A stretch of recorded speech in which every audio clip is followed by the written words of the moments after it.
declaraba que asumía su soberanía y manifestaba su plena solidaridad con el Congreso sonorense, que había repudiado las agresiones del gobierno federal al enviar tropas al estado de Sonora, sin que ninguno de los tres poderes las hubiera solicitado, solo con el propósito de amedrentar al gobierno y pueblo de Sonora, que se habían declarado partidarios de la candidatura de Álvaro Obregón a la presidencia de la República.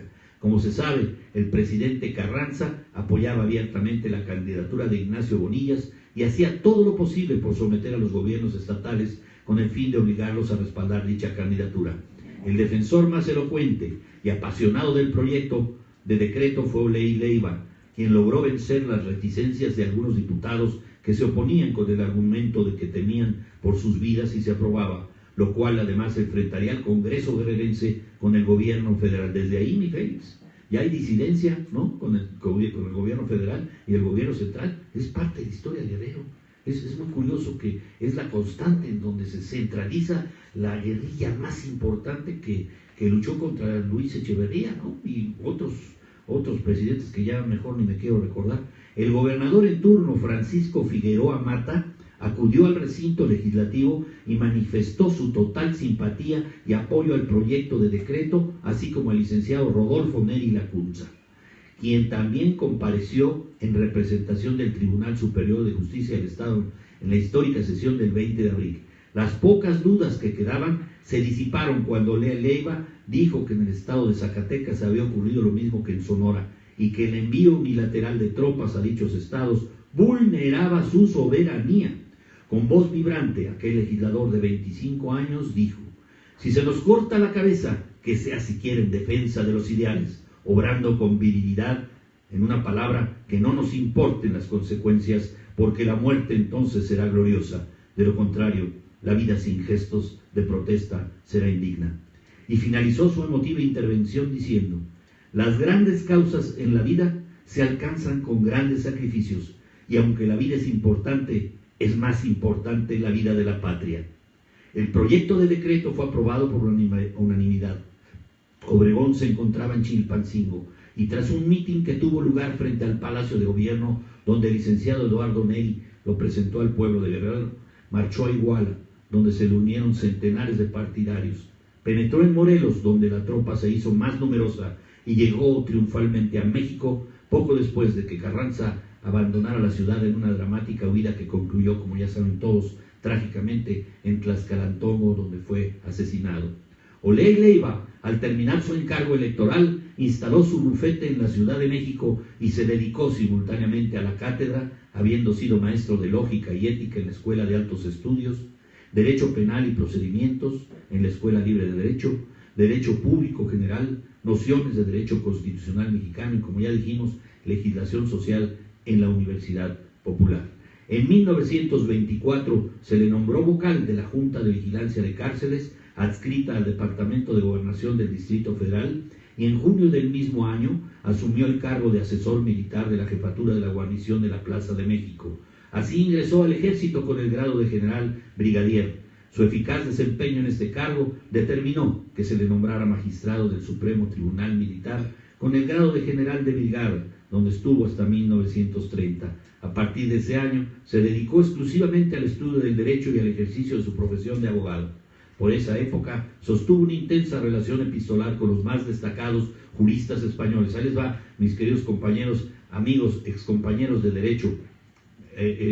Sabemos que juristas españoles, italianos influenciaron fuertemente nuestras leyes, franceses, uruguayos y argentinos, tales como Mauro Capelletti, Eduardo J. Couture, que hasta la fecha tenemos como los 10 conceptos más importantes, la Biblia de nosotros los abogados, de Eduardo J. Couture, y Piero Calamandrei, quien vino a México invitado por Olea y Leiva a impartir un ciclo de conferencias que duró un mes en 1954. El presidente Manuel Ávila Camacho, el 1 de enero de 1941, lo nombró ministro de la Suprema Corte de Justicia de la Nación, cargo que desempeñó hasta su muerte, acaecida en la Ciudad de México en septiembre del 56. En la Corte, donde se le nombró a pesar de ser considerado hombre de la oposición, Olea y Leiva se caracterizó por ser un apasionado defensor de la justicia. Dio muestras de su vasta sabiduría jurídica que, aunada a su bondad, lo convirtieron en el prototipo del ministro ecuánime, valiente para sostener sus opiniones con absoluta independencia del poder ejecutivo, sereno y prudente, a la par que resuelto y enérgico.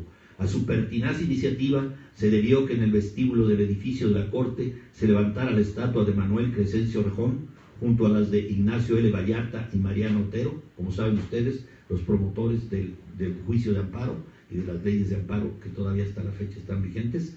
Desde su elevado sitial de ministro, Olea y Leiva hizo señaladas aportaciones al derecho mexicano. Por ejemplo, propuso que las elecciones, tanto locales como federales, fueran organizadas y calificadas por un órgano autónomo, ya lo dije a la entrada, un INE o un IFE adelantado. ¿Qué tan adelantado a su época, verdad? Caramba, esto es la brillantez, la preclaridad que tienen estos seres maravillosos que nos antecedieron y que a veces no conocemos. Por ejemplo, propuso, ya dije, que las elecciones, cualquiera que fueran, estatales o federales, organizadas y calificadas por un órgano autónomo independiente de los tres poderes, lo que se logró más de 50 años después con la creación del IFE. En su famoso discurso pronunciado al ingresar a la Academia Mexicana de Ciencias Penales, hizo un planteamiento que sigue siendo válido. La decisión de no ejercer la acción penal o desistirse de la misma no debe estar a cargo del Ministerio Público, pues este no tiene, según el artículo 21 constitucional, esa facultad. Por supuesto que deberá de ser un juez quien lo determine, pues invade de este modo la función judicial, dejando desamparada a la víctima en tanto que la priva de la reparación del daño, que además tiene el carácter de pena pública. En consecuencia, Olea y Leiva propuso que se creara un órgano de control externo, libre e independiente, que opine y resuelva sobre la procedencia o abandono de la acción penal. Yo creo que esto, hasta la fecha, todos los abogados nos cuestionamos si es necesario tener un ministerio público titulado por el Ejecutivo, donde por lo general no se hacen bien las integraciones de las averiguaciones previas o la apertura de carpeta. Es lo que debe hacerse, pero mientras el Ministerio Público dependa de los ejecutivos locales o del federal, es difícil que ocurra. Fíjense qué preclaridad, vuelvo a repetir esa palabra. Se hizo acreedor a las distinciones siguientes: diploma conferido por el presidente Venustiano Carranza por las altas calificaciones que obtuvo en el curso 1917 en la Escuela de Altos Estudios, diploma de la Universidad Popular Mexicana, de fecha 24 de octubre del 19, como agradecimiento por sus servicios docentes, diploma de fecha 26 de junio de 1920, otorgado por la Universidad Nacional de México en atención que prestó gratuitamente, sí señores, gratuitamente sus servicios como maestro, diploma de la Academia Mexicana de Ciencias Penales como académico de número, electo en la sesión del 2 de febrero del 43, mención honorífica otorgada por su ponencia presentada en el Congreso Penitenciario el 26 de octubre del 52, diploma otorgado por la Universidad de Morelos de fecha 2 de mayo del 53 como doctor honoris causa en Derecho, y diploma otorgado el 19 de agosto del 55 por la Academia Nacional de Jurisprudencia como socio honorario constituyente. En el curso de su fecunda vida escribió muchos artículos y ensayos publicados en revistas especializadas y en periódicos nacionales, destacando sus artículos publicados en el diario El Universal. Además publicó los siguientes libros: La socialización en el derecho, ensayo de una teoría general de las funciones en el 33, El resarcimiento del daño a las víctimas del delito, con la coautoría de José María Ortiz Tirado, Delitos y crímenes de guerra, ensayo de una teoría sobre la guerra y la paz, en 1958. Como dijimos a la entrada, fue miembro de la Sociedad Mexicana de Geografía y Estadística, socio patrono de la Sociedad de Estudios e Investigaciones fundada por Antonio Caso, miembro de la Academia Mexicana de Ciencias Penales y socio fundador de la Barra Mexicana de Abogados. Gracias, ya terminé casi. A ver, ¿a quién no he saludado? A tus paisanos. Ya dijimos tus paisanos. Sonia Angélica, gracias. Vic Valverde, Tago Angle 2, Adrián Pineda, Félix dice: ¿qué diferencia de políticos con los actuales? Pero claro, del cielo a la tierra, mi querido.